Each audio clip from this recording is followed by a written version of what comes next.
Good day. Please introduce yourself. Good day, ma'am. I'm Erlinda Barakiel Conanan, 40 years old, Where do you live? Southville 3, Muntinlupa City, What is your height and your weight? 5'3", and 60 kilograms. Okay, your weight is 60 kilograms. What is your educational attainment? High school. High school graduate. Yes, ma'am. Okay, so are you married or single? Married. Happily married with how many kids? 1 kid. One kid only. Is he a boy or a girl? Boy. Boy. Okay, and how old is he? 18 years old. 18 years old already. Okay, are you hands-on mother on him? Yes, ma'am.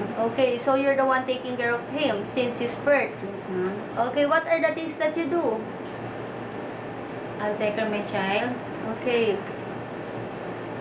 Okay, do you feed him milk? Yes, ma'am. Okay, what is the steps when feeding milk for newly born babies? I sterilize my feeding bottle Okay. and I put some water and milk. Then I shake. Okay, shake the temperature. Yes, ma'am. After shaking, I feed my baby. before feeding the baby, what is the next thing you need to do first? Barfing. You will check Milk. the temperature of the milk. Milk. Okay, and if the temperature is enough, you can now Feed. feed milk for the newly born. And after feeding the baby, what is the next thing you need to do? Barfing. Burping. And how do you make the baby burp?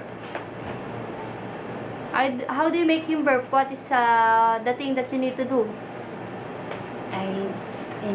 Put your baby on your shoulder, Yes, and ma'am. then you will Massage. massage or swipe the back of the baby. Okay, so do you know some children's song? Twinkle, twinkle, little star, how I wonder what you are. Okay, thank you. What a beautiful song. And you also taking care of children, right? Yes, ma'am. Okay, what are the things that you do when your son became young children? What are the things that you do with him? I always take care of my son. What are the things that you do? Do you give him food Give like him that? food. What else? I play with them. Okay. What else? Do you also prepare their uniforms? Yes, ma'am. Teaching them their lessons at school? Yes, ma'am. Okay, so how many brothers and sisters do you have? 6 brothers, 1 sister. Okay, so are you ex-abroad? No, ma'am. How about here in the Philippines? Do you have any experience as a domestic helper? Yes, ma'am. For how many years? 5 years. 5 years, only one employer. Yes, ma'am. Okay, so how many family members did you serve? 5. 5. How many children and how many adults? 3 kids, 2 adults. Okay, what are the ages of the 3 kids? 15 years old, 12, and 9. Okay, so what are your duties and responsibilities inside their house? Cooking food, What else? wash the clothes, clean the house. How about taking care of the children? Do you also do that? I'll take her in food and uniforms. Okay, you prepare uniform and giving food for the children. Yes, ma'am. Okay, so what are the food that you can cook? All Filipino food, ma'am. Like? Adobo, sinigang, and fried chicken, How about fried rice? fried rice. You can also cook that. Yes, ma'am. Okay, how about Chinese dishes? No, ma'am. I don't have You experience. don't have experience, but are you willing to learn? Yes, ma'am. Okay, so what are the appliances that you know how to operate inside the house? Rice cooker, What else? electric fan, What aircon, else? washing machine, Okay, oven toaster. Okay, so you can operate all electric appliances Yes, inside the ma'am. house. Okay, how about elderly? Do you have any experience taking care of them? Yes, ma'am. Elderly, do you have experience? Old person, like that.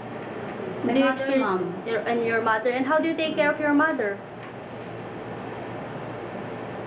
I prepare their medicine, Yes, what else? their food. Okay, so you also know how to take care of elderly. So if your employer have elderly inside the house, are you willing to take care of them also? Yes, ma'am. Okay, so most people in Hong Kong are speaking Cantonese. Are you willing to learn their language? Yes, ma'am. Okay, and why do you want to work in Hong Kong?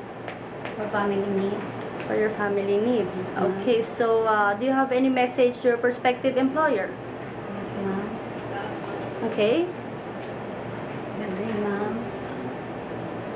If you choose me as your house helper, Okay. I promise, ma'am, I'll do my best. And I will do all my duties and finish my contract 2 years. Okay, can you also promise to be honest and follow all the rules and Yes, regulation? ma'am. Okay, thank you.